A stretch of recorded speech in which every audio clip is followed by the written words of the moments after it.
Hello, welcome to another video on the Scouring Early Access. Today's match is going to be a 3 versus 3 match between me, the Perfect Gamer, Fresh Meat, and Steve Buscemi 6 against Dinchi Code, DDD, and ADKI. Now here I spawn as the red orc player, and pretty much I'm going to be doing warrior build order, but then I'm gonna be trying to make a second barracks so I can have double warrior production.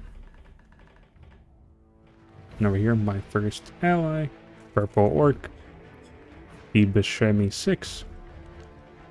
Looks like he's doing a fast barracks as well, so he's gonna have a few warriors. My last ally, Fresh Meat, and he has orcs, and as a side orc. Looks like he's also doing a fast warriors, then potentially, I guess, switching to archer production. Over here, the black orc enemy, DDD. Looks like he's a newer player, so he's making his logging camp and barracks, only 2 workers each. So it's potentially going to be making auto warriors and maybe adding on a few archers. Over here, the blue human, Dinchi Code. Looks like he's making a few swordsmen. Now he's potentially going to be making a few more archers. So he has a good amount of woodworkers here. We have a final enemy, white orc, ADKI. Looks like he actually did the double barracks. So it's not going to have as much wood, which is why he's trying to make a farm right away. Easy to make a potion crate, but you usually get potions a little later into the game. Over here, after clearing 3 wolves here, I decide to go into the middle to take out the straw, which can be somewhat contested. So pretty much anyone can go in here, but killing him is going to give me 200 extra gold. It's going to allow me to get another barracks a little faster. Which is precisely what this work is going to be doing. But of course I don't really need it up right away. Which is only why I'm using 1 worker to build it. So I'm not going to have enough gold to produce double warriors and to produce workers at the same time.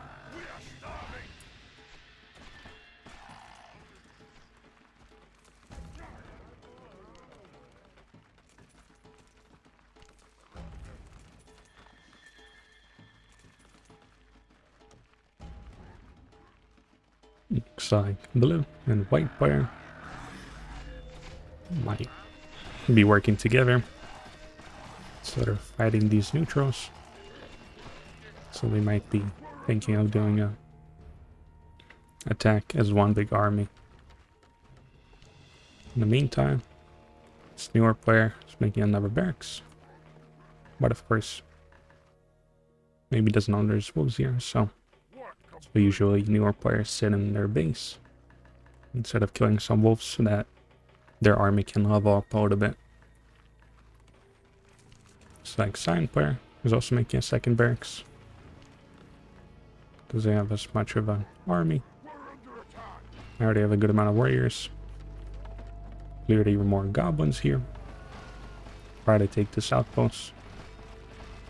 But of course, seeing this big army here from both these enemies, it's going to be forcing me to run here to try and save my ally. Which of course, by himself, purple is going to be just destroyed here. Which is why I sent some reinforcements to try and take care of this army. But of course, the enemies did a little mistake and allowed me to reinforce this barracks, so my ally is not going to be losing this barracks anymore, so I can still produce units to defend himself. And at this point, it's turned on for Curse of the Undead, so So the skeletons being spawning. Yes, enemies thought gonna be flanked too hard, so they retreated. Even though they do have a bigger army than me over here. Especially that I don't have any potions. So we decide to retreat and fall back pretty much. And here this with a worker.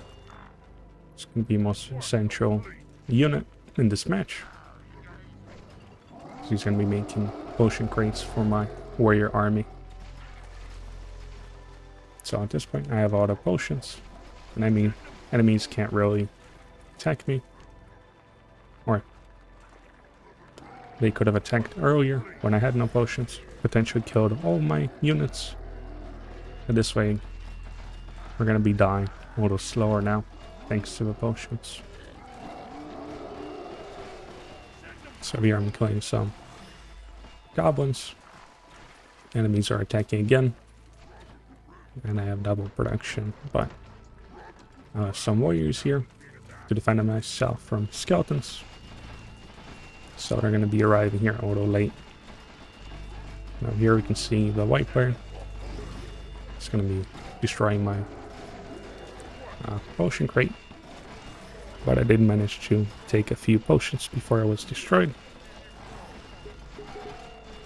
And here you can see my army kind of gets divided in two. So I was kind of feeding blue here, my warriors, and not really having any efficient fights with my other warriors here.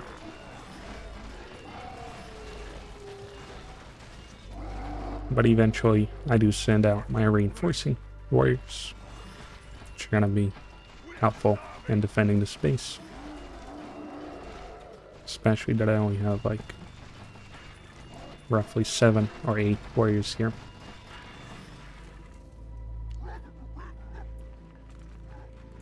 So you can see I'm just mass producing potion crates.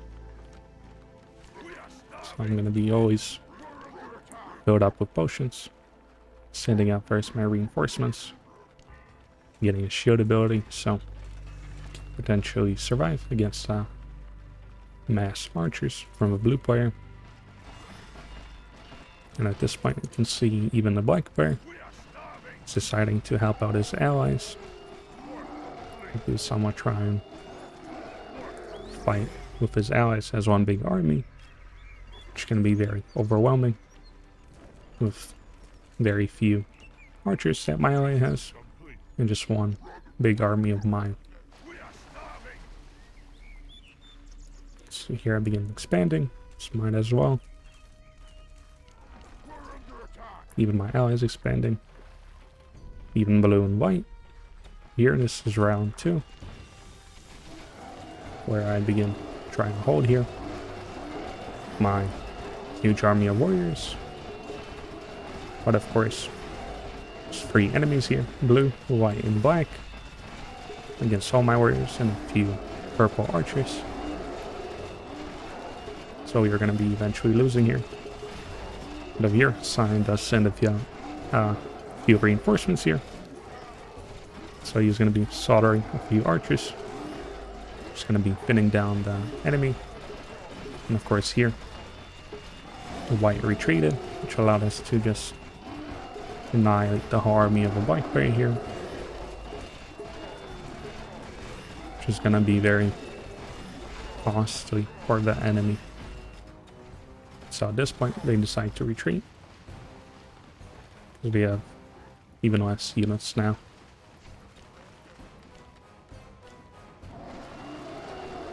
And here I was being a little frustrated.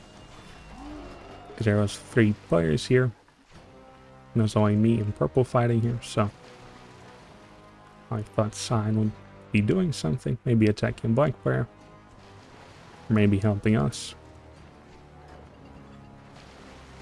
But anyways, at this point, even more reinforcements are coming. And yeah, this worker is here to build even more potions.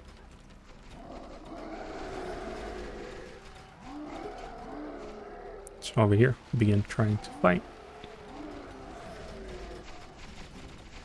Scion and Black is going to be coming here. Try and help us out.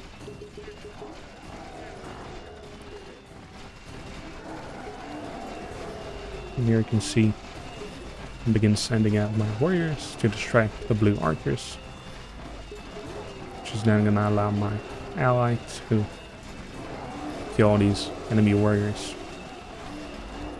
Over here, the Black Bear joins the fight, but he's kind of surrounded, so he's going to be losing most of his units very ineffectively. Here, we were distracting the blue player, just fighting on to try and break through. Even Scion has shields on his warriors, so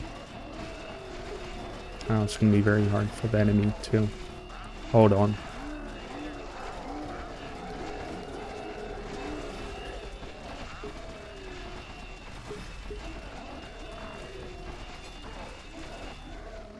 Over here, after cleaning up the rest of those warriors, purple finally joins the rest of his attack force to try and take care of an enemy. And at this point, white doesn't have much of an army left, so eventually we're going to be breaking through.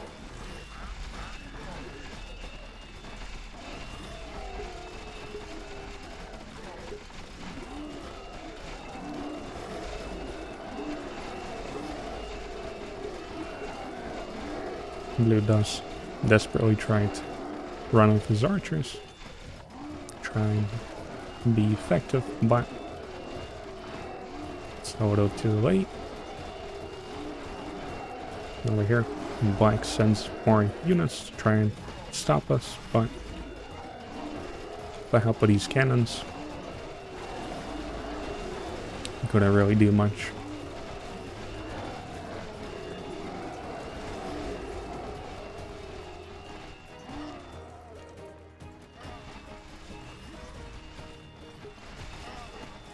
And so, at this point, managed to destroy the white player. He only has workers left. We have a huge army.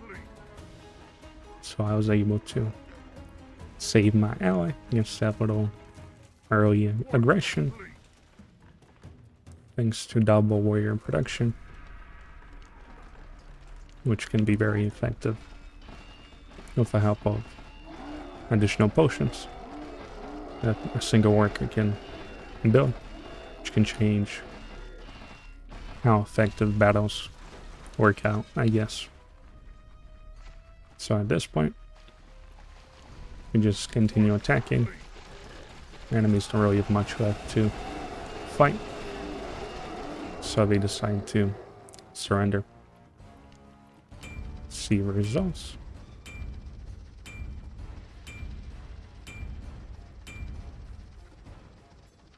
You can see here, we mined relatively similar to what the enemies mined. But over here we can see the double barracks ahead. Allowed me to produce a whole lot more units than any other player. Which of course allowed me to get all the kills because of those potions. And of course I did get all the neutral kills against wolves and skeletons. So that also helped me level up my army. Anyways, if you liked the video, you can leave a like, leave a comment. If you want to see more videos on the Scouring Early Access, then you can subscribe. Thanks for watching, and goodbye.